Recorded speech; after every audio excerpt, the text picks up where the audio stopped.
We are one. We know that there's always tomorrow. Lean on me. We are not strong, and I'll be your friend. I'll help you carry on. For it won't be long till I'm gonna need somebody to lean on. Swallow your pride. If I Welcome to our world. Turn your CDs up.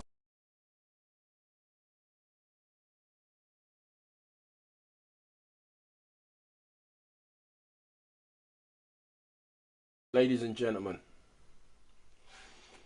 the Delinquent Show is back. Our final episode of the year. As you can see, it's a serious episode, so we don't need any all of that. Yo, yo, yo, yo. Hey! Yo, yo, yo, yo, yo, yo, yo, yo! I was only joking. It's still a serious episode. We're at the Delinquent Show. He just told me to start again. Bollocks to him. I'm not starting again. This is going to roll all the way through. This is the Takedown Show. The show that you've all been waiting for. It has been 1 year in the making. This show has 1 year in the making. We've got all the evidence. We're going to push it to you. It's up to you. Not to me and John. We're here. We don't mind what they say about us. What they take down. It's going to be up to you. After this episode, it's up to you. If you don't do anything after this episode, then you get what you deserve. You get what you deserve. Johnny, what's happening, brother? Big episode for us today. Yeah, like you said, a year in the making. This is crucial. There's no point writing to us and wishing to stay anonymous. This is now, the ball is in your court. At the end of this episode, you're going to have to make a decision as members. You're going to have to make a decision. Is this the dictatorship that's going to take our sport forward? Is this the dictatorship that's hurt our sport for long enough? It's over to you guys. Only you can do it. Only you can do it. Or are you just going to sit behind the sofa? When, you know, do you remember my mum and dad, when the old Provident man came, you used to sit behind the sofa and hide. And then one day my mum said, what am I hiding from that idiot? He can't do me nothing. This is your time. Come from behind that sofa and come and challenge these planks and what they're doing. And you know why? Because it's our words, it's our points, and it's our mission to take back our game. John, you're leading. It's over to you. Where are we starting on this damn thing? Well, we'll go right back to the beginning. Right back to nearly a year ago. In the beginning. We, if we go back, we put a letter together, 5 pages document, after we'd heard rumours that this new CEO, Justine, was, approachable. A good one. He was willing to listen. You know, all the good things. So we took that into account, and we reached out, and we sent a 5-page document. And the 5-page document consisted of lots. I'll break it down to you. But before I break it down, let me put it this way. We've got a copy of the 5-page letter we sent to Justine. And we've also got a copy of the 4-page document we prepared for when we went to the meeting at B.W.B. offices. If any of you want a copy, inbox us. I'll happily send it. Inbox the I.W.B.Delinquents at Hotmail. We will happily send copies so you can all read the points. But as we're on the show, I'm going to break them down to you. So in the opening letter, we introduced ourselves, who we were, and the problems that we've seen or we've heard of. Now, when I say we've heard, when we started the Facebook page and the YouTube channel, obviously, we was flooded with, can you believe this is happening? Can you believe this? So on. Which we found really strange. But we took it on our own shoulders to say, well, maybe enough is enough. Maybe someone does need to speak out. We never really realized why none of you were not speaking out. Because, like, when we left the game was in good shape or decent shape. So to hear all of these things coming through, and don't forget, the show, the Facebook page, the web page, all started from a chat. We all had a chat, and then we sat down, me and John, and a few others, and came up with these letters, a document to put this game right. So in the letters, the opening point was put to Justine, that there was a gap or a rift developing between the members and the association. This was so evidential in the emails we were getting, the things people were writing to us about.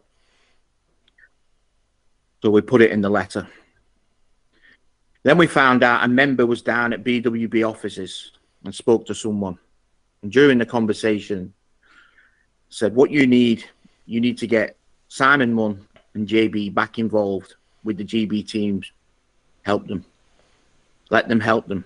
And the person in the office said, who are they? At that point, we knew something was wrong. At that point, knew if our sport isn't remembering me, Cinny, Simon, people like that, something's broken somewhere. So we put it in the letter. But then we did our own investigating. Now, for many, many years after retiring, I could put my name in and read all the articles, all the reports that involved my name. Same with Sinclair, same with Simon, same with Blakey, everybody. When we did it, when we was preparing this letter, our names didn't appear. No articles were there. The website was absolutely terrible to use. So, in the investigation, we decided to try Paralympics GB. Exactly the same. We don't exist. History was being deleted.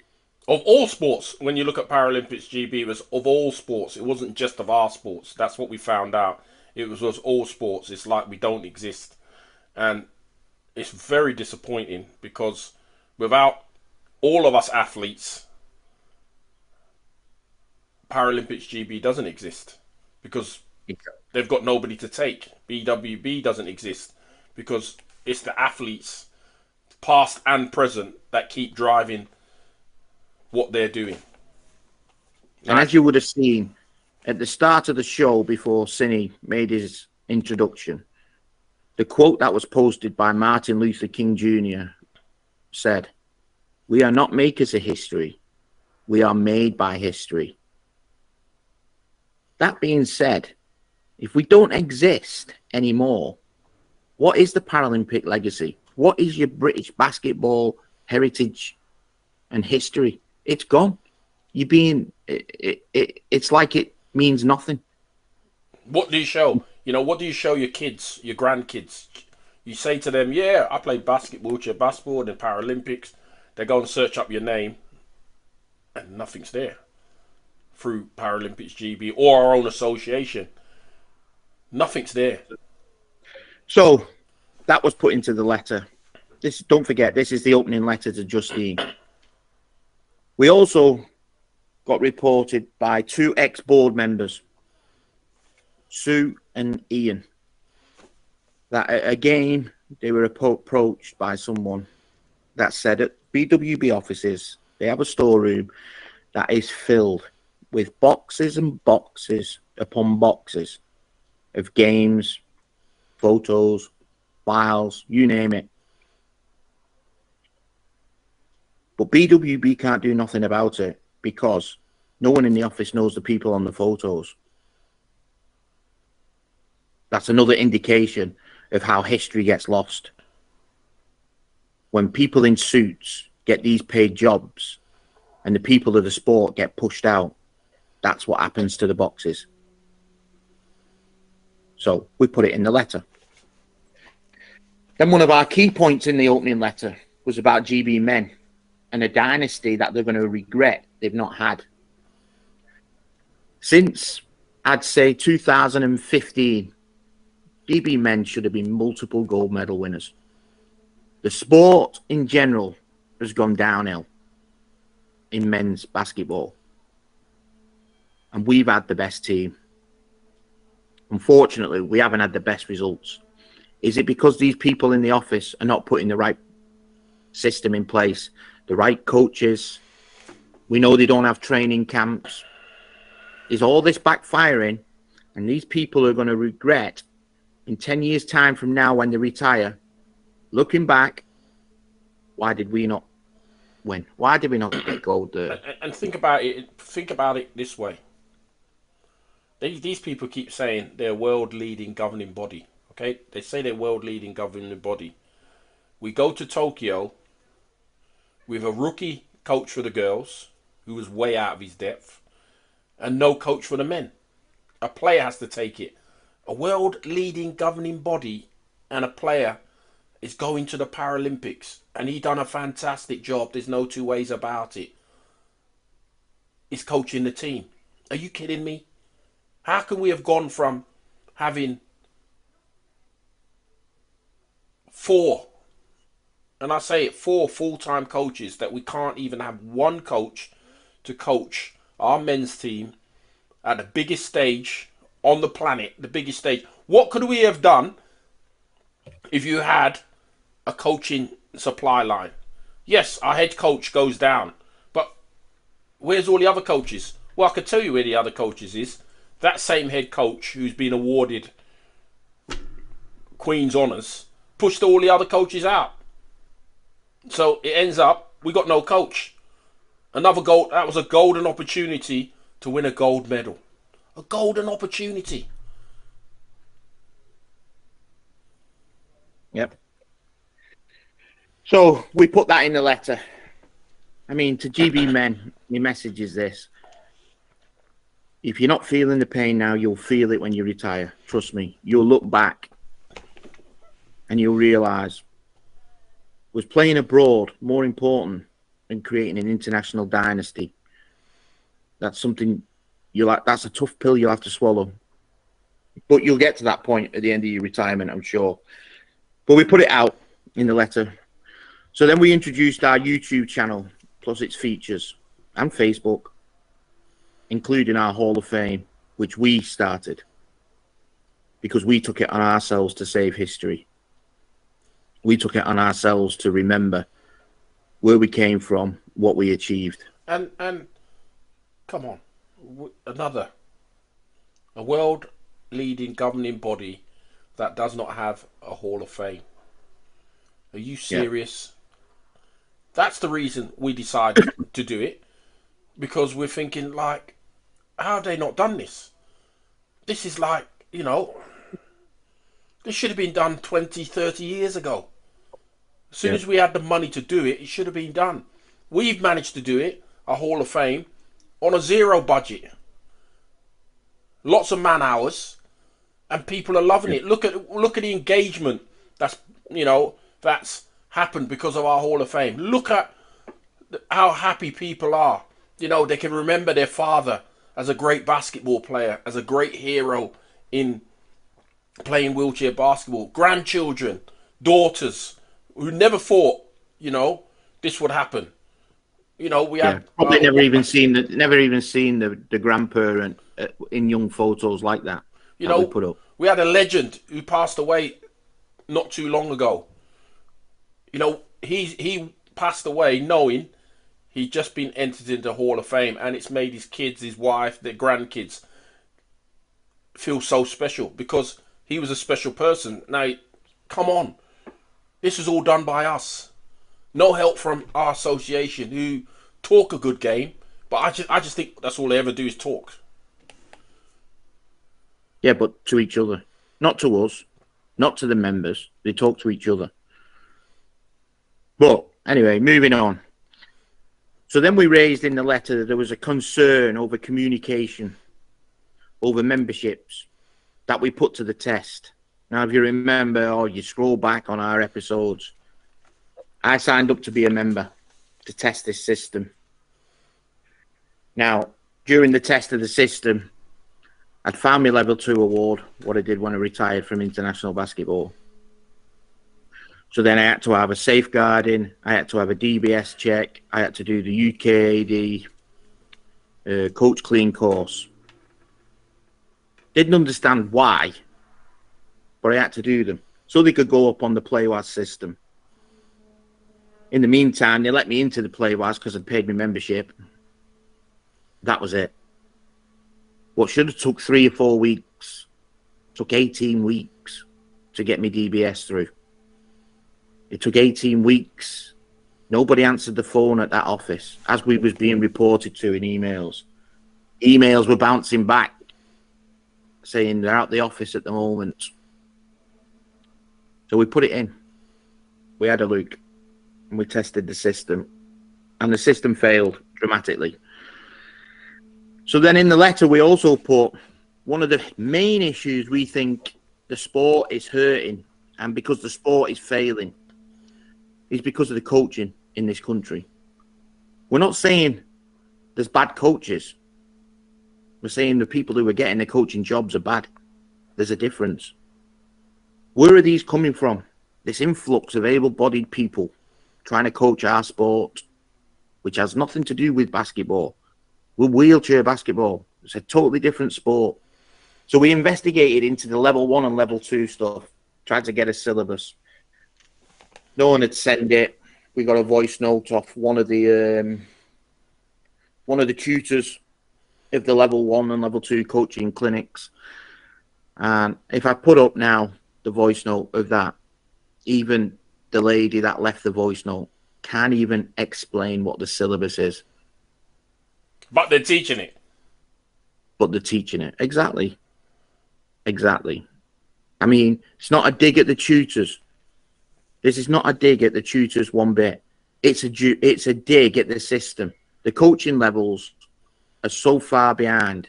It's untrue. Doesn't teach you how to read a statistic sheet. Doesn't teach you how to do video analysis. That's where the game's at. You're a coach, Saint. What's the coaching clinics missing? What the current coaching regime needs? So, obviously the video analysis, because that's what my part of my job is, because it is crucial. And in a day now where everything's online, you need to be able to analyze it. A game. A player won't sit there and watch a whole game because they tune out after 10 minutes. So you need to be analyze it. They also, tactically, our coaches here are not tactically savvy. We've seen over the months coaches not having timeouts when they need timeouts at end games. Coaches not teaching end games. Coaches, coaching by a piece of paper. He's got his teams. He's got his players, his units.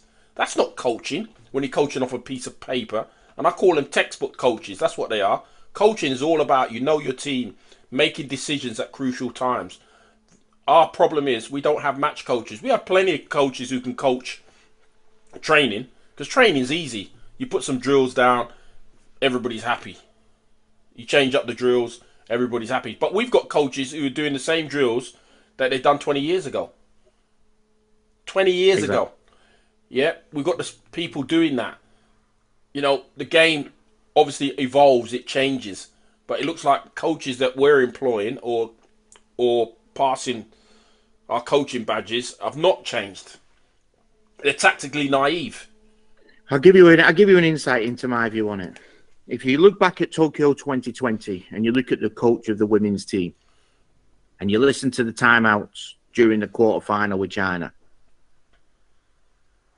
that wasn't a coach. That was someone out of the depth.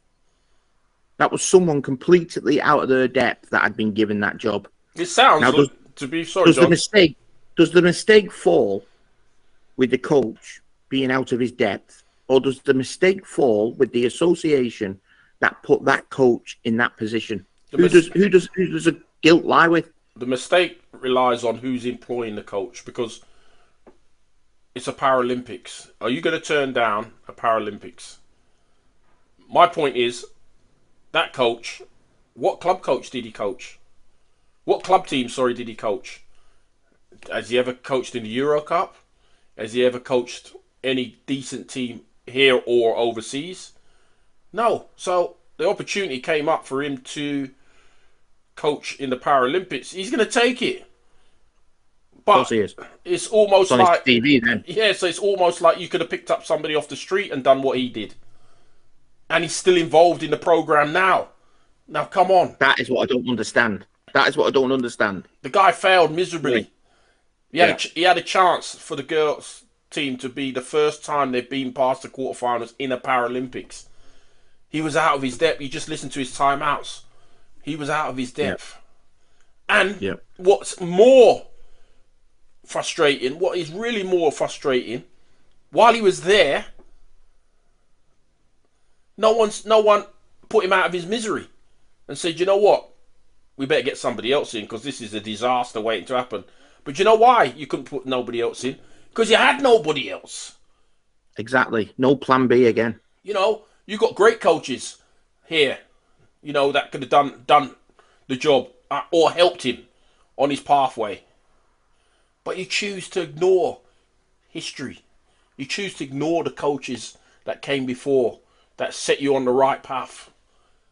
Because now you go into a breed of coaches who are university graduates to now start coaching our game. Who let's get it right. The wheelchair game and the able-bodied game is two different. I coach both of them. And it's so different, it's unbelievable. And you can't just transition if you don't know anything about the wheelchair game. Yeah. I remember, I'm going back 12, 15 years ago. Towards the end of my international career, I was over in Sheffield and someone was taking the session. And someone tried to correct me saying, I shouldn't have done a hook pass. That pass doesn't belong in the wheelchair game. And that person's still involved in the sport. Let me tell you this. The hook pass is one of the most important passes in wheelchair basketball. One of the most important. Because someone running a session that was saying it shouldn't be in the sport because they don't do it in the able-bodied game. Because it's a totally different game. The hook pass in the wheelchair game is a lethal weapon because it's unblockable. You know, you run a pick and roll and you hook pass to the big guy inside. They can't block it. It's part of the wheelchair game. I don't understand it. Yes. But yeah, we put that in about the coaching, how poor it is. The coaches we've missed. You know, the brains of the sport that we've let slip away instead of keeping them involved. We put it all in. Then we made a point about looking at the dynasty Netherlands have with Coach van der Linden in charge and their women's team. That's the blueprint. That's the blueprint we should all work off. But John, we could have had that. Yeah, we could have. The men could have had it. The women could have had it. I think, realistically, what hurts more right now? I have a coin. On one side of the coin, GB men should have had a gold medal at a Paralympics by now. Yeah. On the other side of the coin is our women should have had a Paralympic medal by now. Flip the coin. Either way, we lose because both haven't been achieved, and it should have. Both should have been achieved. The women should have had a Paralympic medal by now. And the men should definitely have had a gold. Should have broke that mold of the gold. But the Netherlands blueprints they built an empire, a dynasty on the back of Van der Linden's brain, not leaving the sport, taking over his women's team, and we decided to point that out.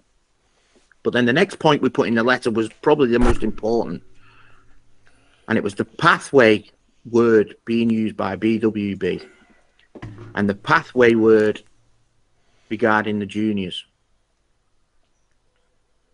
This was because all the messages we were getting off juniors that were either involved in the 2018-19 saga where someone in that office decided not to send them to the juniors but didn't realise that meant they couldn't qualify for the Worlds. That person's still in office. What pathway has been achieved for them people?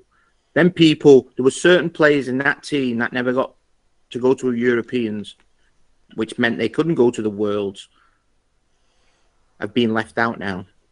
One of the messages says we're sat in no man's land because we're too old now for the juniors and there's no pathway to get into the seniors. Well, of course, there's no pathway to get in the seniors because they don't have camps. Because why do they not have camps?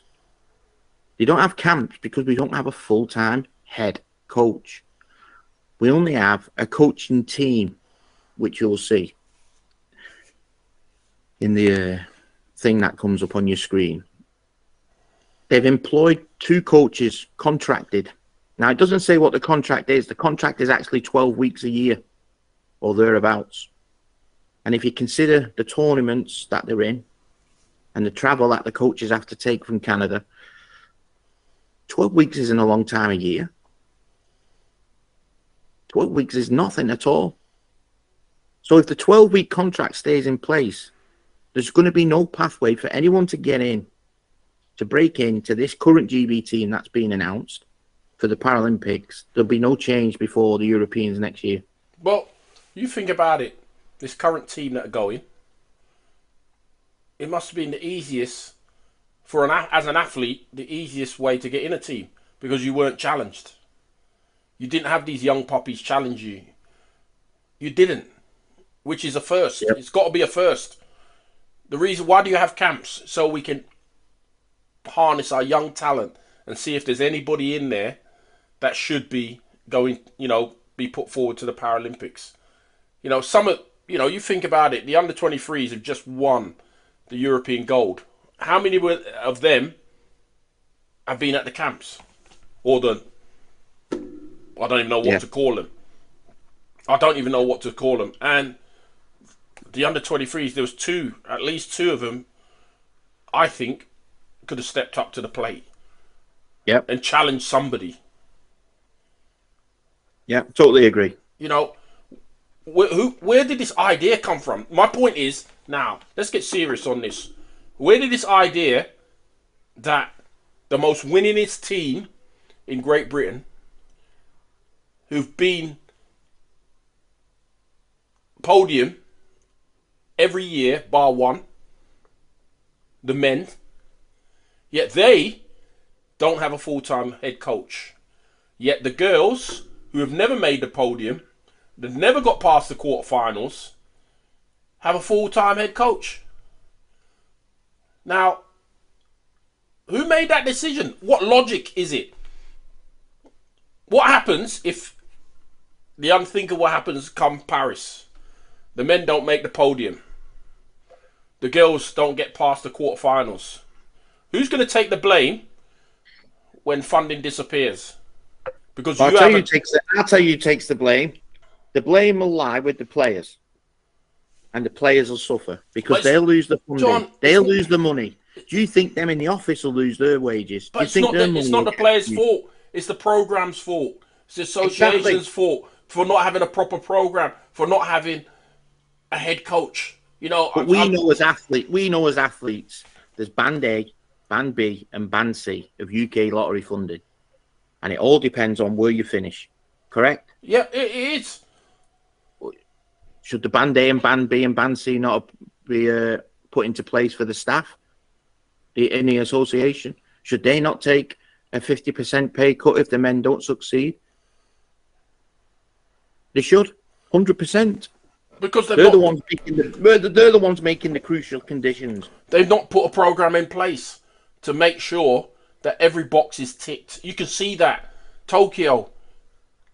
Right, let's take it all the way back. This is what we're saying about programs. So, once Murray came in 2007, a lot of the things he done we didn't actually understand. Correct, John? He allowed his assistant coach to coach games. He put in different units where people didn't play. The main players didn't play. He put in different units. So we're all looking, and I'm on the coaching staff, and I'm thinking, why does he not want to coach? He doesn't really coach that often. He's letting me coach, and he's letting others coach. Why is he doing this thing? Okay, let's bounce forward 1 year to 2008. We're in Beijing. We're in Beijing in 2008. We kind of... The first thing that happens, have a bug in the camp. We got to play USA in a crucial game. Our top players are gone because they can't eat. They're quarantined. Yep. What happened? We came through that, winning the game. Why? Because we'd practiced that. Then, if it didn't make it even worse, we finished the group game. We finished the group game. The boss says, I've got to go home because I need to have an operation on my foot. Step up me as the head coach. Now, think about it now. All the things that he done before then was for if this happened. Yeah, he prepared for what ifs. What ifs? When the what ifs turned up, we was ready. We was ready. Now, let's wind all the way to Tokyo. They clearly didn't have a what ifs. Because if they had a what ifs, and the coaches fallen down the last week of going because of COVID, they would have other people to step into the plate. They clearly didn't have a what ifs with the women's coach because you put this guy in charge. They clearly didn't have a what ifs if we don't send our juniors to the under 23 Europeans. But yet, they decided in the same kind of year to send the men's and the women's team to the Europeans because somebody realised, shit, if we don't go to these Euros, we won't go to the Worlds when COVID's over. They didn't play the finals. They got to where they needed to qualify, and then they bailed. No problem with that. And here we are again, of what ifs.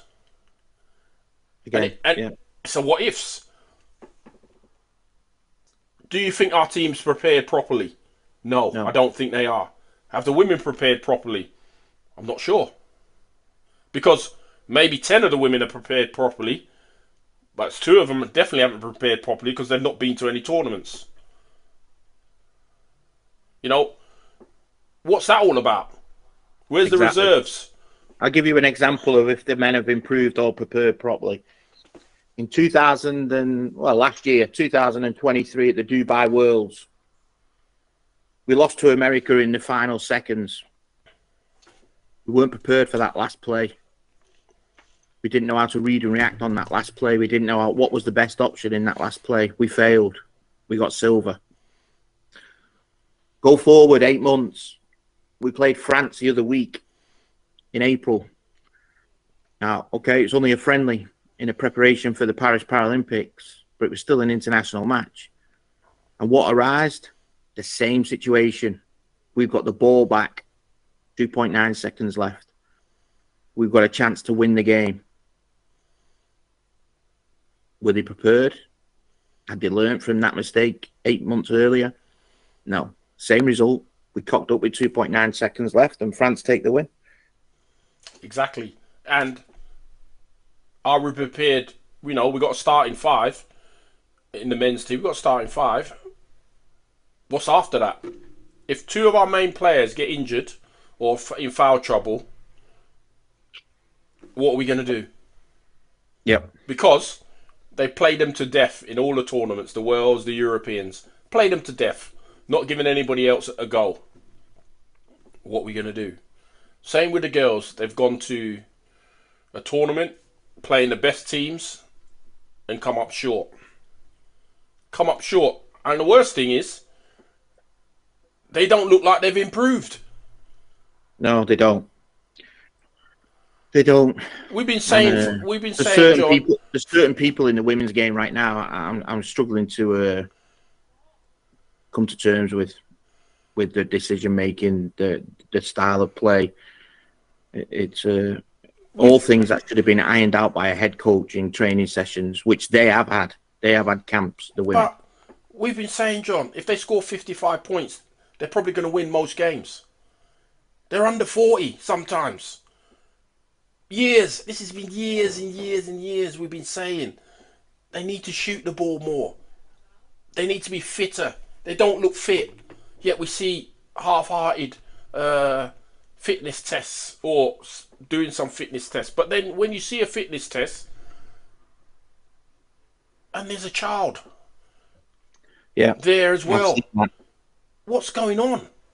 Yeah. Who's running the team? I don't know what's happening regarding that. I can confer a lot of GB women, past GB women, are not happy about witnessing what they see.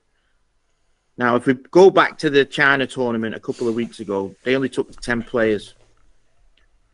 Now, it's believed that was because one of the sisters of the players went to babysit the child. If that is the case, then whoever's allowing that decision to happen needs to step away from our game. It's madness. Do you not think GB women in the past had kids? Oh, John, it's not just the women, men.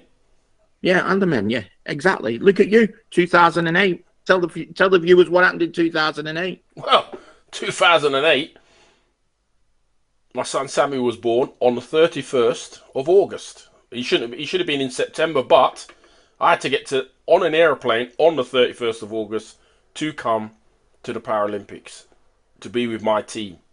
And I did that. I didn't bring him with me because obviously he couldn't have, but he didn't see me for almost a month. It's nice. That's the sacrifice. It's the sacrifice you make. It is nice to have your family with you there, but not part of it. Yeah. You've got to have rules that, there's a border. Basically, there's a border. You've got to have a border. And girls you've got to have, once you get to a Paralympics, the blinkers are on. The outside world is irrelevant. Well, you're in that Paralympic village. I don't even think it's there, John. I think once you start training camp, you have to leave all that other stuff at home. Yeah.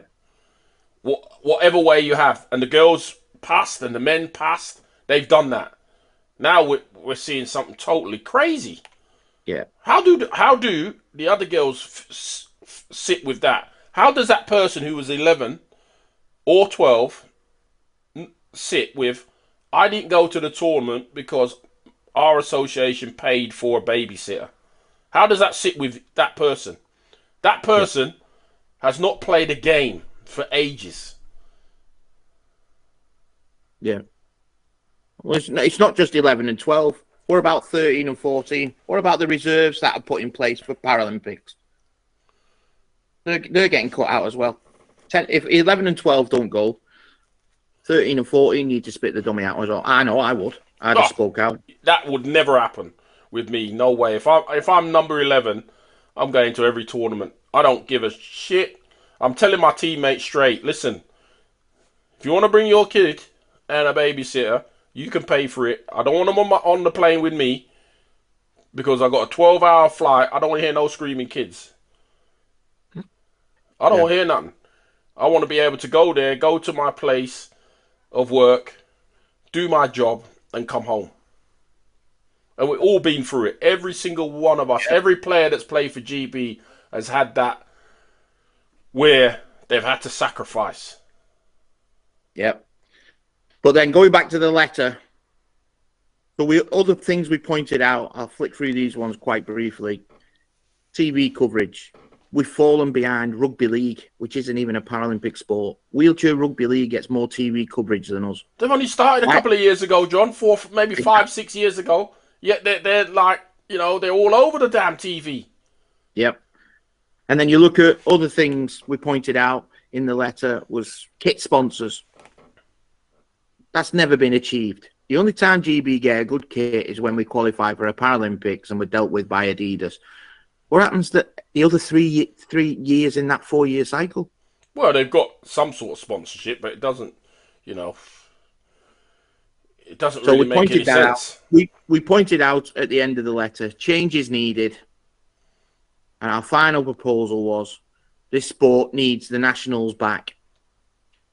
Where we'd spoken to Phil Craven and suggested if the nationals was brought back, like they've done in darts, and called the World Championship Trophy, the Sid Riddell Trophy, for the legendary commentator, why don't we give the Nationals Cup a new name, bring it back, and we call it the Sir Phil Craven Cup? And Phil actually said no. He said, if you wanted to honour anyone, call it the George Ginger Swindlers Cup. So we put it in the letter and we sent it. From that letter, Justine reached back, like we was told she would, and we got the meeting, which we went to. So we prepared a 4-page document which featured everything that we've spoke about this morning already. It also featured concerns regarding the under-23s and the under-25s. This is in the letter for the meeting with Justine. We broke down in the letter concerns over media and sponsorship. We broke down the UK coaching and job structure, the league and cup structure. Then we pointed out something else. There was a rule break by the association. Now, as you see on the screen, the rule break is 1.5.15. It's still there now.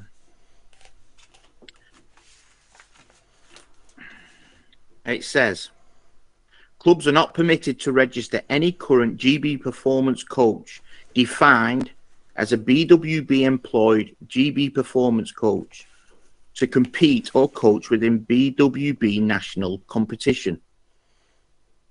That rule was in place for a certain reason, going way back, that it was known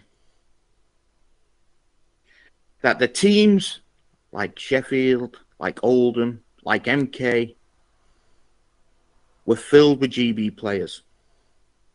And their coaches were attracting the best players in the country. And that kept them teams elite. And the rumour around the nation was if you played for them teams, you had a better chance of getting into the Great Britain team. Which, in a sense, it was the case. It was true, yeah. So, out come this rule. Now, to break down that rule, if you're employed as a performance coach, it means you can't play or coach in the league. If you were a GB performance coach, you cannot coach or play in the league. Right. So as it stands right now, the performance coaches are Miguel for Spain. Able-bodied, doesn't play the sport. Joe and Bill with the men. They don't play anymore. Under 23s, I.W.B.Delinquents coach and Joe Beswick is assistant coach. Joe plays for Nottingham. Addy plays for London Titans. They shouldn't be playing in the league. They should be playing in the league. They also coach at the WPL. Shouldn't be coaching WPL because you're a performance coach for the under-23s. Then you go to the under-25s. You've got George Bates. He plays for Sheffield. He coaches in the WPL. He shouldn't be doing either. That's a rule break by their own people, the BWB. They've allowed this rule break. Whether it's worded properly or not, it's a rule break. Some of you are going to say, oh, well, the WPL doesn't have nothing to do with being employed. Well, yes, it does. Because the association pay the colleges to employ the coaches. They may not tell you that, but we know they do. Because that's where a lot of that £200,000 money goes. When we pointed out the £212,000 a year it costs, which is visible on the financial sheet on their website, that's how the pay gets split up. And we know it for a fact that that's what they do because they're choosing the coaches that coach at these colleges. How do we know? Because they wanted to put somebody else in at East London, and we've got this from our insider, but East London wanted Addy, so they buckled. The BWB buckled and they had Addy. Which we'll get into I went to be the head coach of the Cardiff team. Which we'll get into later, but my resume was better than any of those people there. But yet they came up with a bullshit answer why I didn't get it. But I know exactly why I didn't it, because the BWB who were paying the bills didn't want this person in. So they're breaking the rules of 1.5.15. They're breaking their own rules. And when we actually told them that, they fobbed us off with some cotton bullshit answer. Yeah, saying that they are employed by us, but they're not paid, so therefore that rule doesn't come into effect. Doesn't matter. If you're working for someone, voluntary, and you're having to wear their uniform You or their represent kit, them. you represent them. Being paid is irrelevant. Being paid is absolutely irrelevant. So the rule break stands, and I'd be peeved off if I was anyone else looking in on that now and thinking we're right, because we are right, because we've looked into it. So then, and John, before you go on, and the reason for the rule is obviously not enticing players to your club or your college, but it's happening. yep, It's happening. We know players have left their own club that they're playing at to go to clubs where these are playing or are coaching, the WPL. One team's so strong it's unbelievable, but some of them people don't even live nowhere near where they're playing. So how did they get there?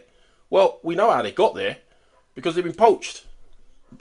yeah, Exactly what that this rule was put in place. to stop. Yeah, absolutely. So then we found out the name of the person who spoke to Ian and Sue regarding the room in the offices full of boxes of memorabilia, videos, DVDs, photos that couldn't be used, was Leslie. And when we pointed that out in the meeting, they said they could get something organised for us and they'll send it up to us and we can use it. Took a bit of time because they wanted to receipt and make a spreadsheet of everything they sent to us so we could send it back and know that they hadn't been outdone or something had gone missing. When the spreadsheet came, 80% of what they were sending us, we'd already saved. But that was only a small piece. In fact, it was probably a gesture of goodwill just to shut us up, which, to be honest, it did totally the opposite. It just made us more angry that all this history is just sat there being wasted because these people are spitting the dummy out in their offices because of the work we're doing and the mistakes they're making, we're pointing out. And then in the final part of the letter, we pointed out all the mistakes that's happening with the men's team and the women's team. Now, like I said to you, these two letters, if you want a copy, we'll happily send them by email. You can have a read. I can honestly say, from the 4-page document we took to the meeting with Justine Baines and Joe Richards at the time, we probably got through 8% of the letter. My point, That was because, just before you that go, was John, because they just shot us down like MPs do on Good Morning Britain when my they get point put is, John, in our letter we were talking about performance stuffs that was to do with the performance team. So you'd think the performance manager, Mr. Edwards, would be at that meeting, so he can actually talk to us about it. Hey, we get there, we're with the CEO, Mrs. Baines, and we're with Joe, Pathway, whatever she's called now. She must have moved up she's always moving up the path. I don't know what she's called. Now tell me, why ain't the performance guy there? And that's how we came up with Lord Lucan, because nobody's ever seen him. Nobody knows this guy. Nobody's ever seen him. You think he would be there to say, do you know what? We're on the right path, but we know they're not on the right path because he hasn't got a clue. Yep. So they were the letters that we'd sent and the meeting that we'd had. Now, one of the things we wanted to point out was, even now, the under-23s team that's just been to Madrid, we've got messages of players in that were saying how concerned they were that there's no pathway. But they wanted to stay anonymous. Why did they want to stay anonymous? Hold on, John. Well, we found out later on, and you will, why they wanted to stay anonymous. Why does everybody, for some reason, and I don't know what it is, everybody who writes, which we'll tell later, everybody writes to us wants to stay anonymous. 90% of what we get, can I stay anonymous? What sort of association have we become when members, and we're talking members, it's not just Joe Public, we're talking members, cannot express their views. Yeah. If you if you're an association where your members are frightened to talk out, well then it really is a dictatorship. Well, it's broken. Yeah, but it's a dictatorship. Yeah. In other words, you can say what you like, but what we say will happen, and your words mean nothing. Our words, our association words are rule, and we do Yeah. not give a shit what you say. We don't care what you say. We don't care what you think. What we'll do, we'll put some little bits out, a little, you can vote on this, vote on that. But if we don't like it, it's not going to happen. All the time they wanna take your place, but backstabbers.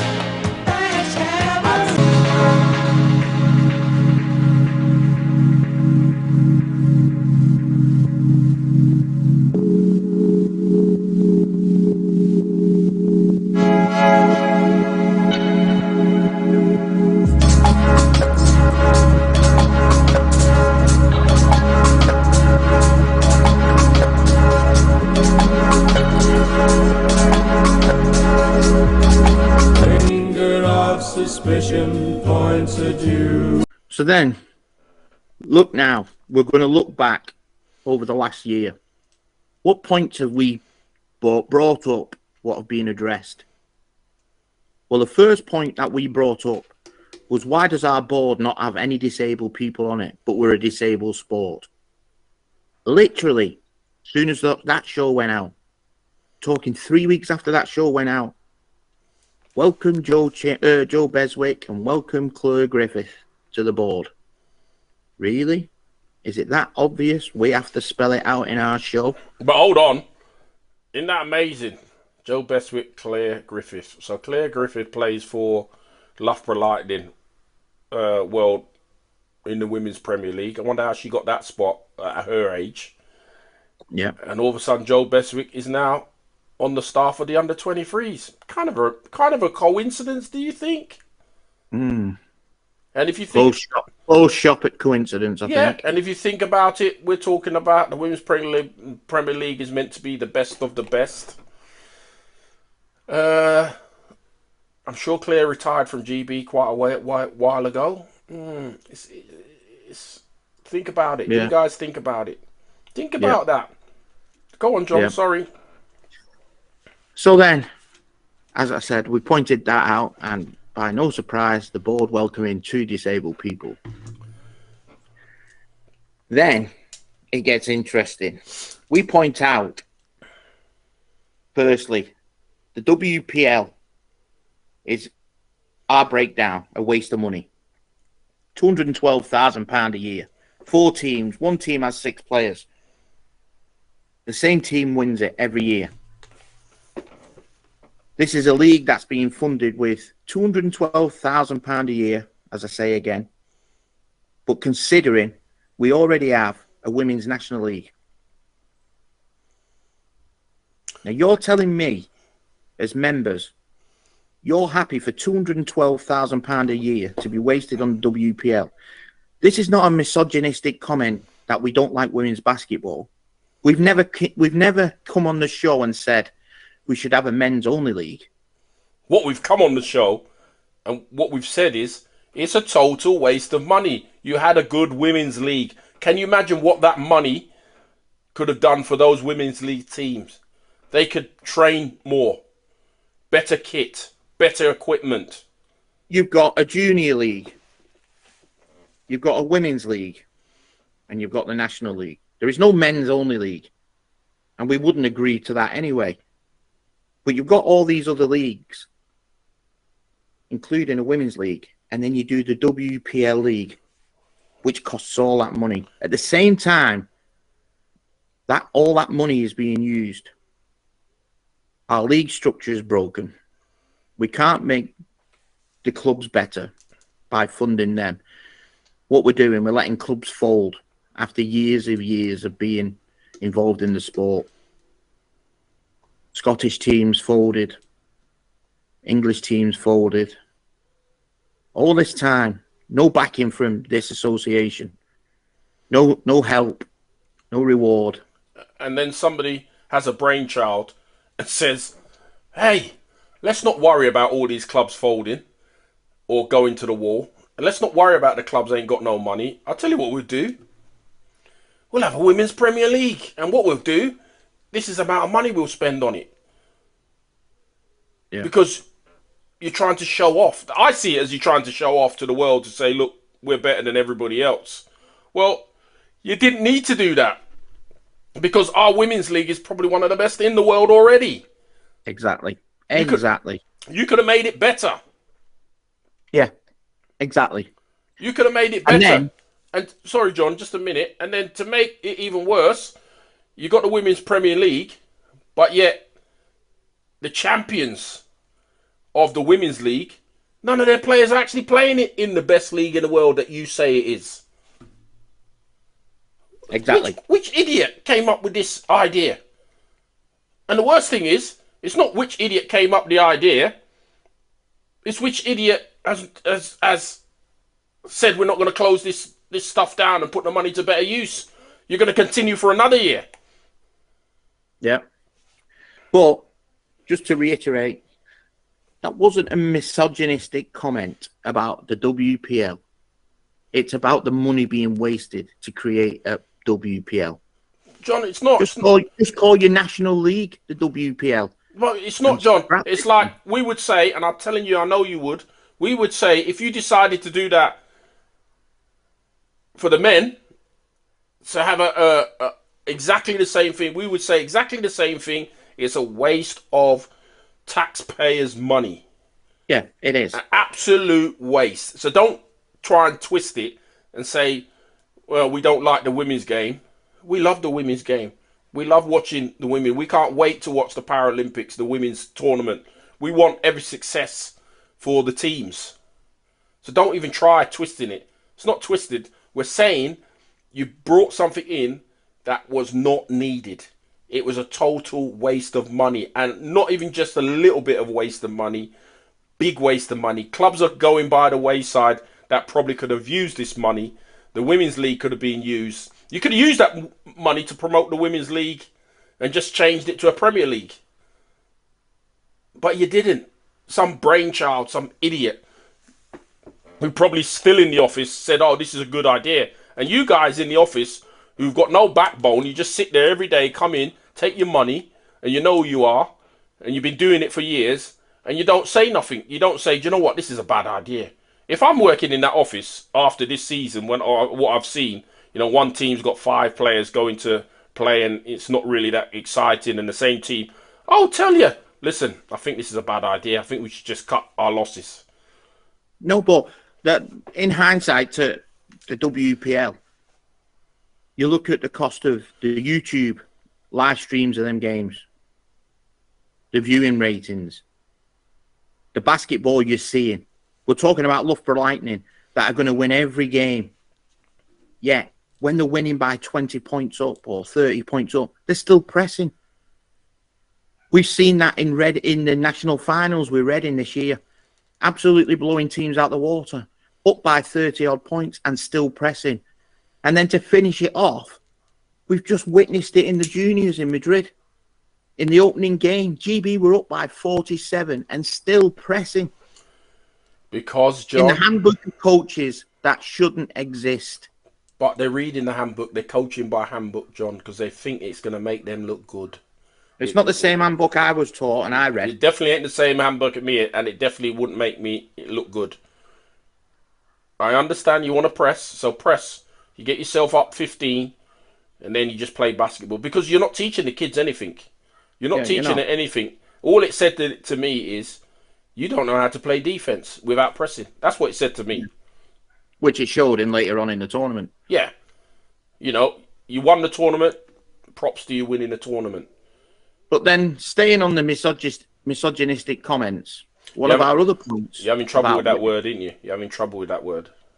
Yeah, I've actually got it up on the screen so I can say it. I just don't say it. I just don't say it, lad.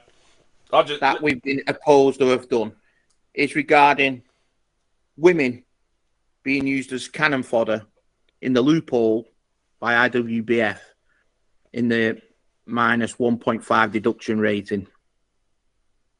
That's not a dig at women. It's a dig at IWBF and a dig at the system. If women are good enough to play in the Champions Cup, that's brilliant. I have no problem with that. But women playing in the Champions Cup right now, the low pointers are being used as a deck chair. Go and sit over there and wait till something happens. Go and get in the way. That's all they're being told for. So the other teams can feature 4 bigs. This isn't a dig at women. This is a dig at the system broke. Well, the thing is, it was a great idea when it was first brought in because it was dominated by men. Women weren't playing. It was a great idea, a great concept. But as the years have gone by, there's a lot more women's teams. There's lots of women's leagues around the world. It needs adjusting. Yeah, we don't want to see our best players, Charlotte Moores of this world, just being cannon fodder. Yeah. And let's go back to the episodes when we did talk about these points. We didn't just say, that's it, it's broke, don't have the women playing in the Champions Cup. We said amend the system. Amend it. We put ideas out there.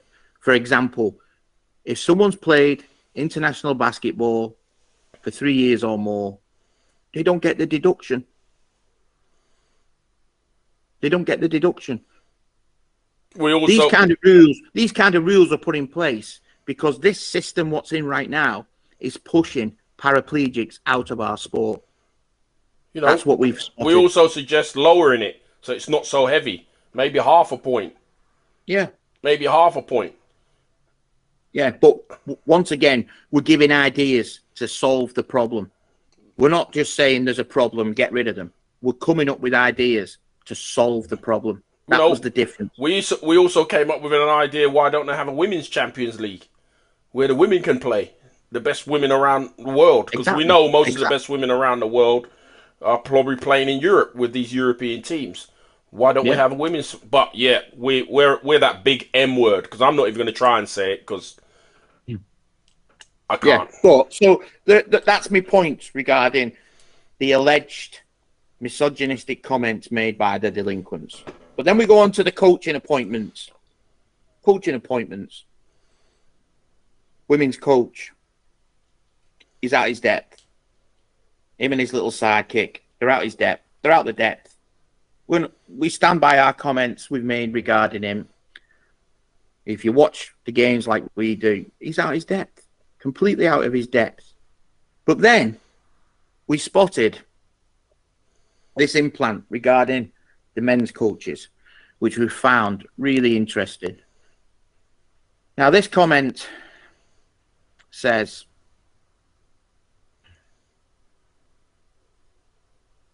off the association's website, none of the GB coaches are British, which has been reflected in the figures for ethnic diversity. There are some very positive stats which are being worked on, and research has shown that improvement is needed in junior development, so a new member of staff has been recruited. Right. As I've just said, none of the GB coaches are British, and this has been reflected in the figures for ethnic diversity. Let me just put that to you. Both men's and women's coaches are white. They might not be British, but they're white. So ethnicity is irrelevant. So why is that comment being posted? What box are you ticking? They're foreign. They're not coloured, they're foreign. But let's go into that diversity. They're talking about all this diversity. Where is the diversity? Where is it? Where's the diversity in the women's team? Where was the diversity in the men's team? Where was the diversity? I'm talking players. Where's the diversity in the junior team that just won the gold medal?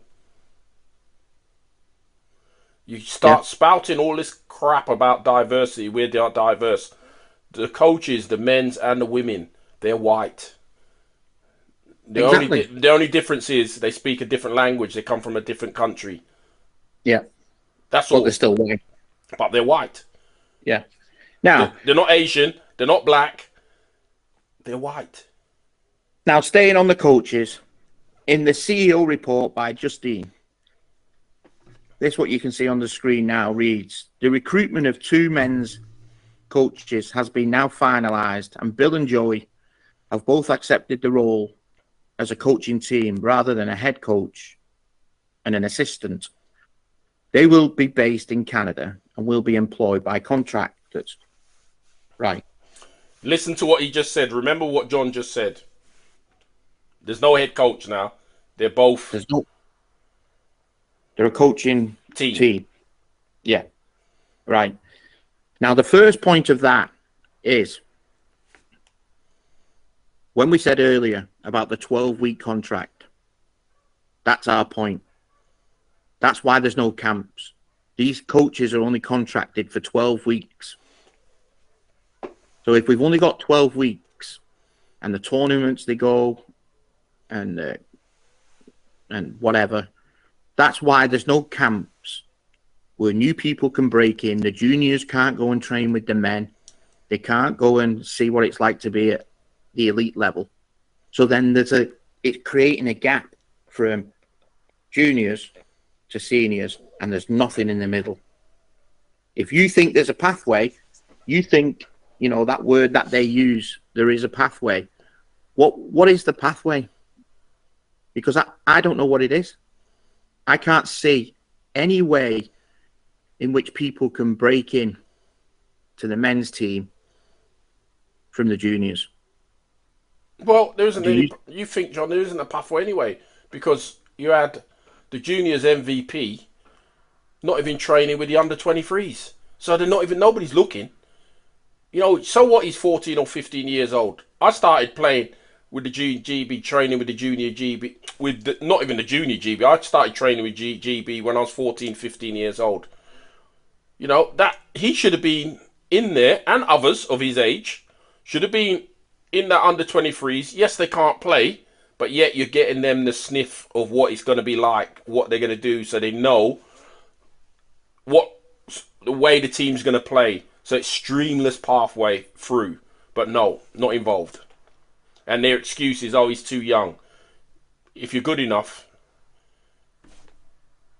you should be playing. Look, all we have to do is look at Spain last night. 16-year-old kid, wonder kid, hits the winner. Yep. Prime example. Now, when we go on to the next point, this is regarding the selection committee. We spoke about it umpteen times. As you can see on your screens now, number 3, the selection committee, a selection panel of members. We've always spoke about it and wanted to know who they are. Well, it's listed here. And it says the selection panel will consist of the performance director, who will panel the chair. So this is Lord Lucan we're on about. No one's ever seen. He's the chair of the selection panel. Now, the chair of the selection panel has no background in wheelchair basketball, and he's chairing the selection committee. Do you think that's right? The next member is a PAC member with wheelchair basketball technical and tactical expertise. The next member, another PAC member with performance expertise. The 4th member is an independent panel member. And the 5th is the head coach.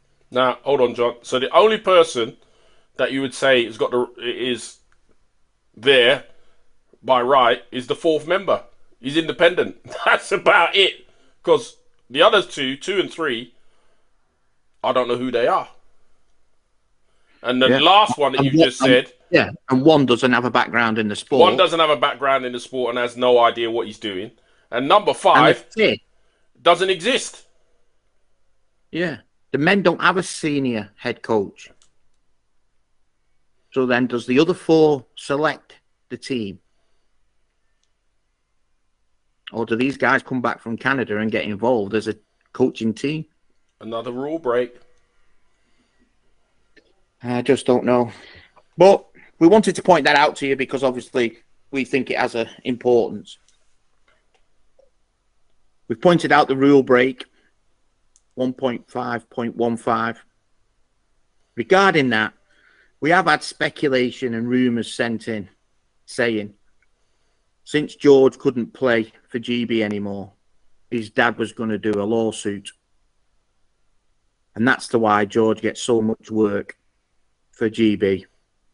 That's why this guy's flooded with all the work, because his dad had them over a barrel regarding some lawsuit. That's all alleged. We don't know if that's the case. It is. There's a couple of weird things that happen. You know, he's got a paid job with the WPL. He's the under-25s coach now. He's the Invictus coach. A lot of work for one man. A lot of work, yeah. Without really a coaching credential. But I wanted to point out as well this. The women have got a full-time head coach and the men haven't. The men are the ones that make the podium, whether it be the bronze medal game or the gold medal game. It's the men that do it. At the Paralympic level, it's the men. Not talking Europeans, we're not talking worlds, it's the men. Now, what I don't understand is this. Everything is for the women. Everything is for the women right now. And I don't understand why that is. The other week, the mobility letter came in the mobility magazine came in the post. There was an advert in it which featured 3 wheelchair basketball players. Amy, Laurie, and Robin. 3 women. A recent post has gone up about Robin's preparation for the Paralympics and that. And also, you look at the picture today when they've announced the team of men and women. And Robin's in it again. That promotional picture, would that not have been better having someone that's not already been used in the mobility magazine? Would it not have been better promoting the Paralympic team with a picture of one of the new debutantes, if there is any? Who makes these decisions? Spread is it it. Paralympics GB? Is Spread it the BWB? It's called spread, yeah. John. Spread it all over all of the team. Spread it all over the team. It's not being spread all over the team. There's one queen above anybody else. Yep. So then, mistakes made by the juniors, no pathway. We've pointed that out. The mistakes that were made in 2019, someone right now is sat in the office earning a salary despite making that mistake to them juniors. Well, I don't think it's just, John, I don't think it's one person. I think it's several. Because yeah, I totally agree. You look at who's been there on those lengths. Now, if they were for all 4 wheelchair basketballs, one of them should have pointed out, listen, if you do this, the consequences to this is this. And it showed because the draw for the Europeans under 23s, the YouTube bit, John, underneath it, it said, this is the qualification for the World Championships. I wonder who that was pointed at. Well, we know that's for the tumbleweeds that are rolling around in the office, isn't it? It's obvious that. But then someone wrote to us and said, there's no historical recognition from our association besides your Hall of Fame that you guys have built. Are you worried if the association do it? No, we're not. Why would we be worried? If they started a Hall of Fame, it'd be like seeing a paraplegic walk again. It's never going to happen. I'll tell you why. Because they've got umpteen boxes and DVDs and photos they can't use because they can't name the people in them. So how are they going to develop a historical John. Hall of Fame? But the biggest thing is, it's never going to happen because they look dumb. They look stupid. Two riffraffs and his mates have outdone them with a Hall of Fame. They're light years behind. Do you think, knowing these people that are in there now, they could have found the people that we found, George Swindlehurst, those sort of people? No. They can't. They couldn't name the 2004 team, never mind the 1994 team or the 1984 team, like we have. I think they can't even name the 2012 team or the 2016 team, to be fair. Yeah, true. They're So, light years behind. They're light years behind because Yeah. they're absolutely light years behind. So, as we're sat here now and my eyes are starting to burn, at this point, I tell you all, from here on in, you will need the pause button on your remote or your laptop or your phone, whatever you're using, because now you're going to start seeing evidence and you're going to start seeing implants that go on the show. I'm going to start it off by saying this. Just 1 second. Sip that juice, brother. I got mine. Get ready for this. We've said it numerous times today on the show. We've said it numerous times today on the show already. They say they're a world-leading national governing body. That's funny too. Now, if you look at these implants that you're going to start seeing on your screen, the first one is from the NWBA. And that implant there is the countdown that they do every day. They've done it since day 100 days to go. The NWBA has done a countdown to what's happening, what's coming. What's ours done? Tell me. What's ours done, Saint? Well, you wouldn't know there's a Paralympics going, or we got teams going into the Paralympics, or we've got a chance of winning medals. You wouldn't know. No, you wouldn't. So other national governing bodies are doing countdowns. Then you look at this post. This is how they announced the Australian men's team. Obviously, they didn't announce the women's because they didn't qualify. Well, how cool is that? This was last week. That's our national governing body. That team that you see, the Australian team, we can beat them. But that post makes them look world class, scary.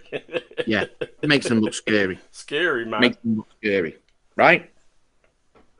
So then, finally, you go back and scroll on the association's Facebook page profile. That's how the Americans posted. The NWBA posted Group B that the men's was in, and Group B that the women's was in. Posted both the groups. Every time they're posting an athlete with whatever post they are, past or present, they post an athlete promoting the sport. We don't do that. We simply just don't do it. Yet. And you don't sit in an office and say you're a national leading governing body. If you're national leading, there you go. Have a look at that. That's how we promoted it. Compared to how the Americans did. But the thing is, John, the Americans probably don't have a full-time media officer. No, I know. But my point is, before you go, I know you're going to shout at me. Don't shout at me. My point is, they've got a full-time media officer who I don't know what they do. I really don't. I haven't got no idea. Now you can not shout at me. You can put your point over. So I've just showed you the point of how the Americans announced the draw. And then we put that post up, which shows the rear end of a referee. And we're bragging we're a national leading governing body because we've shown an ironing board backside of a referee. And not actually a player. No, not actually a player. But then, this is a killer. You've mentioned it already. But if you go onto the association and scroll back to the 30th of April this year, they did announce they were deeply saddened to hear the passing of Ahmed Sino from Brixton Ballers. Right.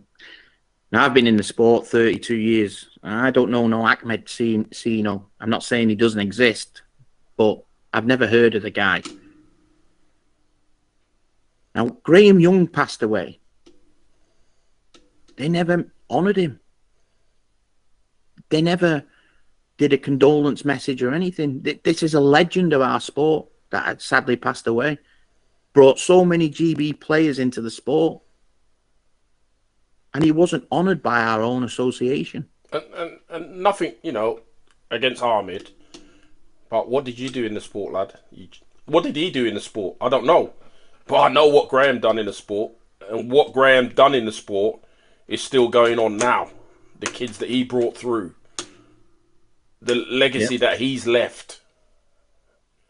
Another prime example. Our leader, our greatest leader of all, not a dictator, our greatest leader, celebrated his 74th birthday the other day. He wasn't remembered by our sport, by our own association. We posted it because we know the day after his birthday is also his 50th wedding anniversary. Happy anniversary, Phil, by the way. Hope you enjoyed your Marks and Sparks meal. Yeah. But do you see what we're trying to sell to you here, members? Do you understand? They don't Phil care. Craven, our best ever leader, is not promoted by our own association. Now, IWBF post happy birthday to him. We post happy birthday to him. Our association, they probably don't even know who he is. They probably don't even know who he is. That's where we're at. So,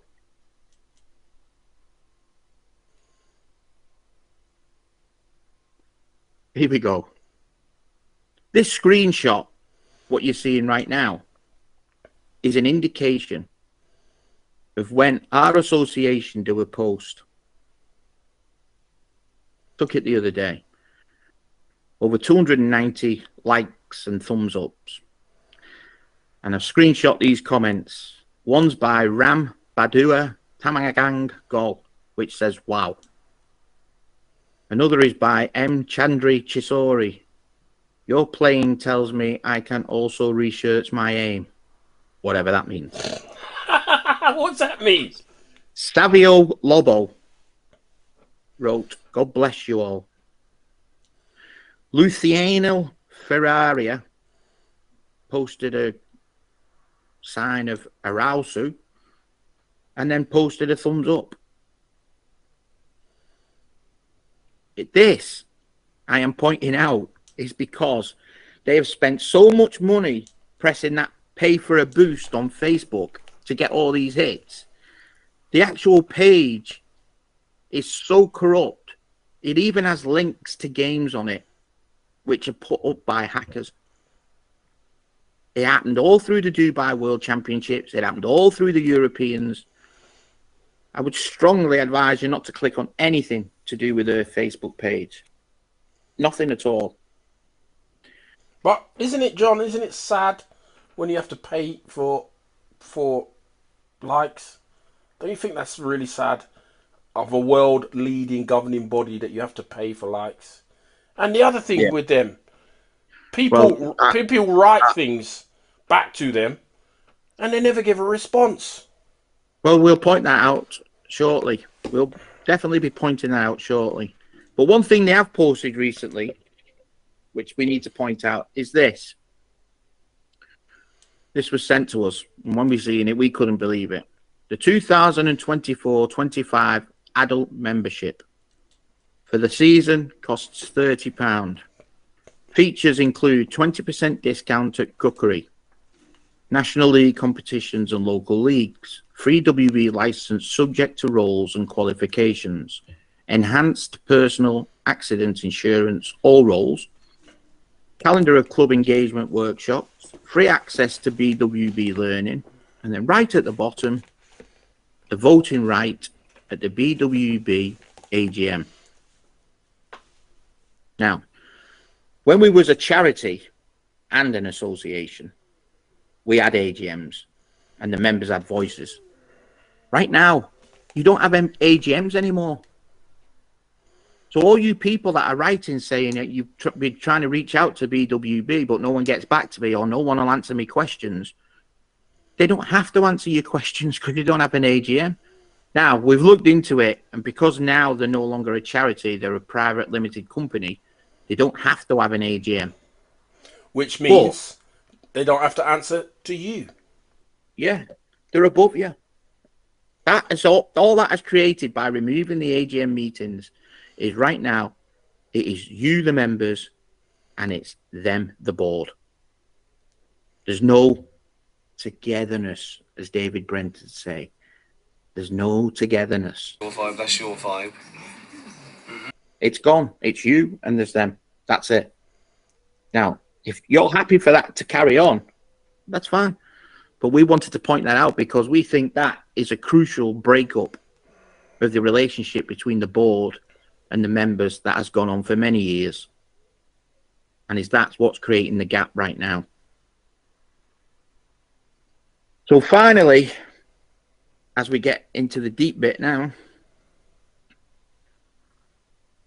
there was a post on the 12th of March which said British wheelchair basketball takes bullying, abuse and misconduct very seriously.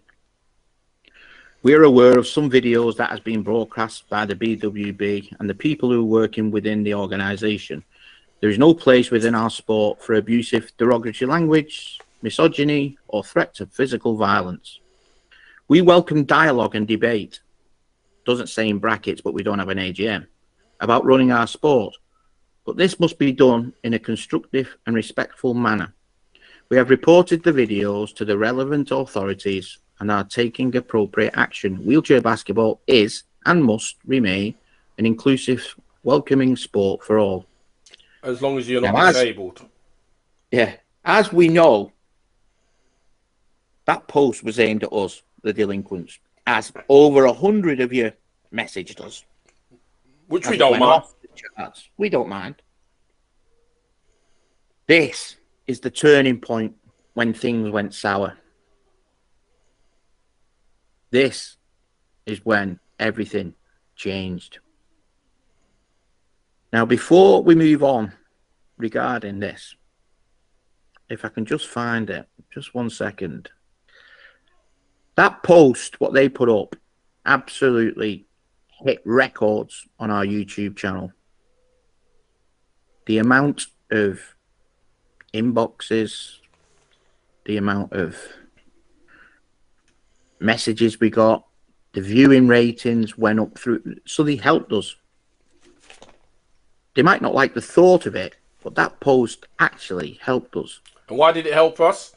Because people wanted to know what the hell we were talking about. Yeah. And we went from probably 10, 20 views to in the hundreds. So thank you very much. We welcome that.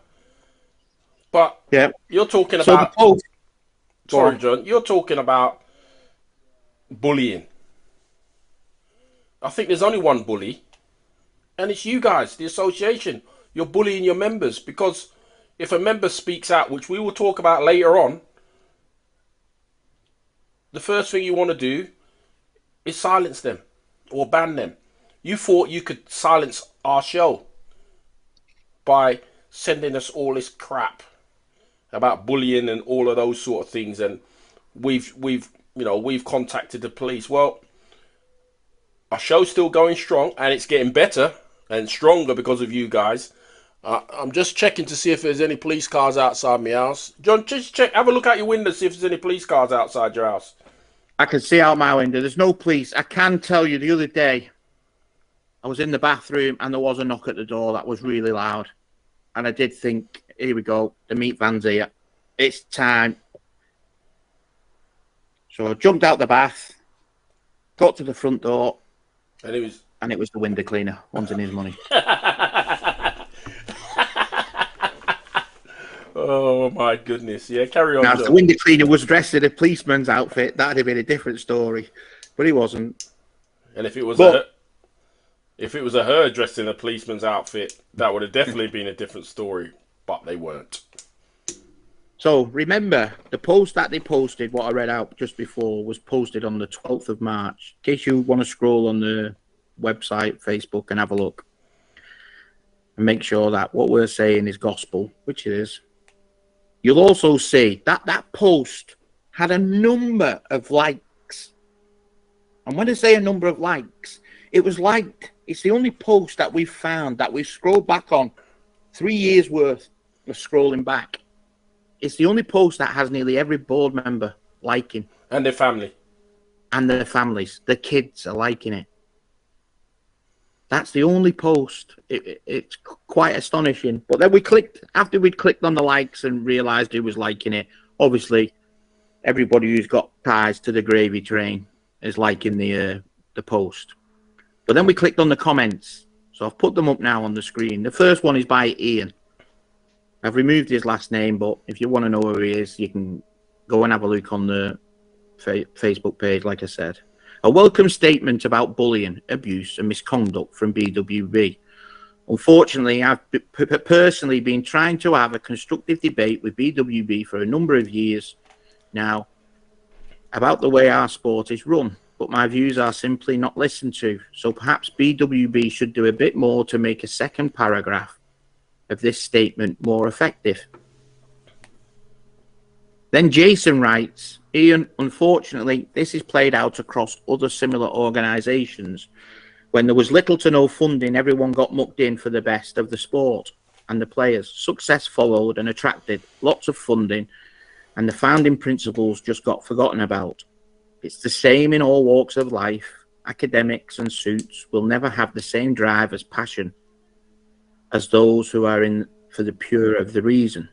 And then the final comment comes from Anthony, which says, please can you tell me which episodes of the show have bullying and misogynistic comments?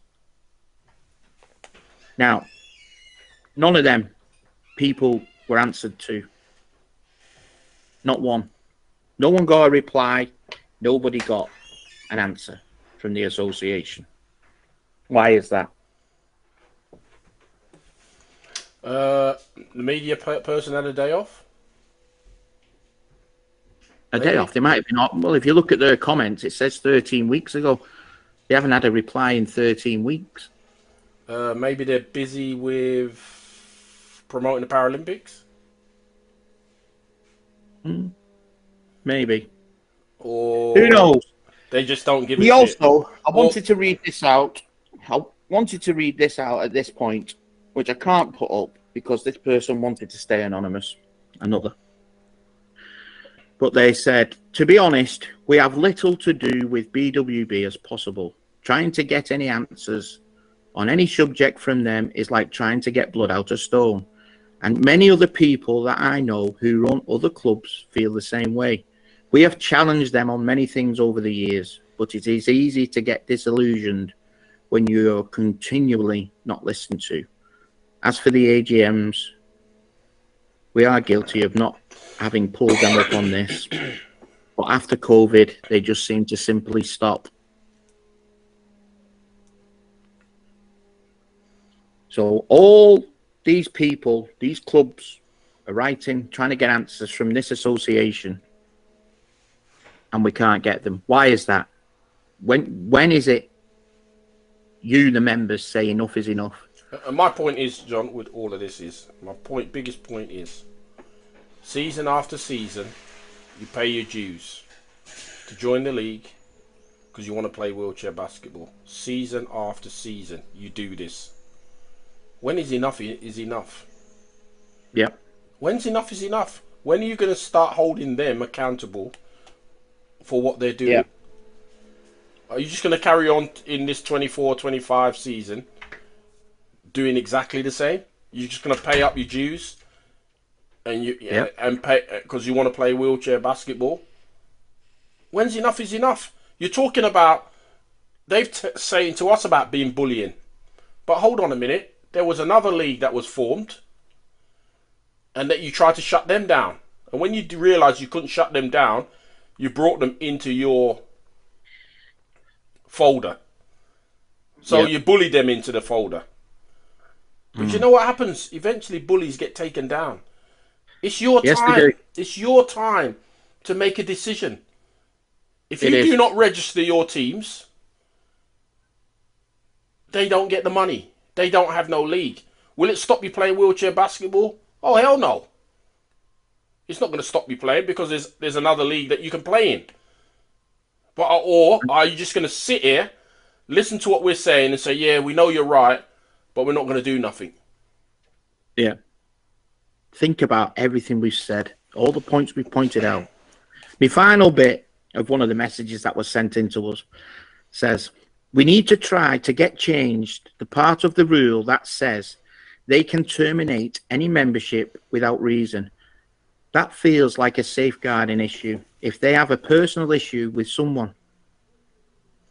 So there's a rule within their rules right now which says they can terminate your membership without reason. That's a dictatorship. Pure and simple. It's a bullying. And we're going to get into that in part 2. We're going to get into it in the part 2, probably the most juiciest part that you want to see, because I know you're desperate to see the email correspondence of John's You man. will need the pause button for this. Yeah, you'll definitely want to see the letter that I've got that they sent to one of my schools, and I will read it out in full. Don't get me wrong, I will read it out in full. So I know the first part has been long, but we needed to get all of these parts over, because that was, you need to take all of that in, all of our foreign fans. But this episode is more of not our foreign fans, because we love them too. It's about us here in Britain. Yeah. The people who are playing wheelchair basketball. Stop kidding yourself that these guys... It might help our foreign fans. We know the same situation is happening in Australia. And in different countries. Stop kidding yourself that these guys are doing a great job for you. Stop kidding yourself. Wake up. Wake up. Fight for what you give your life to. Fight for what you believe in. No confidence in the board. No confidence in the CEO. She said she's going to come in and make changes. She has made nothing. She's done nothing to make changes. The first changes she should have done was swept out all the people that were working when it all went wrong. You got to fight for it. You're the only ones who can change it. You are the only ones who can change it. And if you don't think you can change it, wait till part 2 to see. Yeah, make your mind up after part 2. At part 2, we'll make your mind up. Who's the bully? Who's the bully? That is the end of part 1. Stay tuned to part 2. We are the boys who will stop your little game. We are the boys who will make you think again. No, I won't be afraid. Oh, I won't be afraid. Just as long as you stand by me.